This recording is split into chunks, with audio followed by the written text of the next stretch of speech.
大家好啊！今日就嚟到1月22號，就係星期四嚟嘅。今日指數方面嘅話咧，就係微升啊。而見到指數方面嘅話咧，就係高開低走啦。不過就整體方面嘅話咧，指數咧我都係睇升嘅，而恆指咧其實咧我自己咧都係睇得偏好嘅。而港股我都講咗好耐啦，其實我每日都有講噶啦。最睇好嗰隻股份咧都係388啦。短炒方面嘅話咧，主要咧都係睇好嗰啲即係嗰啲內險股啊，即係人壽啊，人壽同埋平安嘅。而係咯，就2628我係睇好啦，2318我亦都係睇好嘅。如果話短炒，不過咧如果話中長線少少啲嘅話咧，就係睇好咧隻388嘅阿里巴巴方面嘅話咧，科技股我自己係最睇好嗰隻啦。所以如果大家係即係呢啲傳統股唔係太中意嘅，唔中意舊經濟股又唔中意金融股嘅話咧，其實咧主要咧係可以睇住隻阿里巴巴嘅。不過咧就呢條片主要咧我都係想講美股嗰幾隻啦，就美股嗰幾隻都大家都估到啦，有睇我幾條片嘅話咧，都係我呢幾日都係不斷係重複啦，就係講隻 FLUT 啦，講隻 MGM 啦，同埋就係講隻DKNG 嘅。呢三隻股份啦，我都係雖然呢幾日係跌得比較多啊，我都係繼續堅決係睇好呢幾隻股份嘅。而呢三隻股份，大家只要係有耐性啊，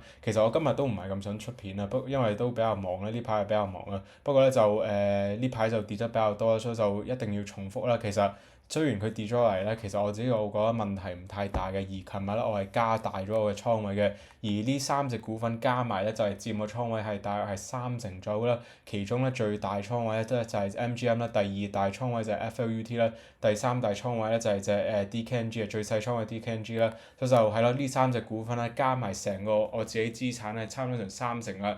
而我自己咧，大家都聽到啦，我買到30%倉位嘅話咧，其實我自己咧都係信心都比較大嘅。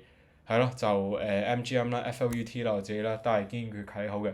暫時啊，暫時如果話現價方面，MGM 係賺緊少少錢啦，都講咗半年㗎呢隻，都 MGM 賺緊少少錢啦。就 FLUT 係要蝕得比較金啊，都成本210蚊啦，而家就181蚊啦，都蝕緊都幾多下，都差唔多成1成幾啊。所以就 FLUT 係蝕緊錢嘅，DKNG 都係蝕緊少少錢啦。所以就係咯，就暫時啊，就呢三隻股份兩隻都係蝕緊錢啦，一隻就賺緊少少錢啦。就我都係繼續睇好嘅。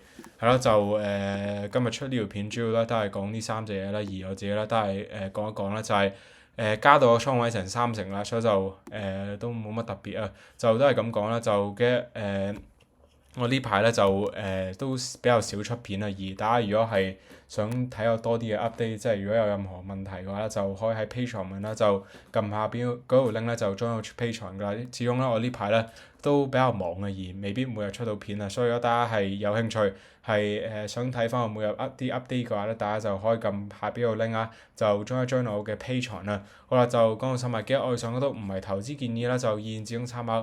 記得大家睇完消化好先好做任何操作或者部署啦。就投資就涉及風險啦，任何收益或者損失咧對本人無關嘅。好啦，就講到差唔多，拜拜。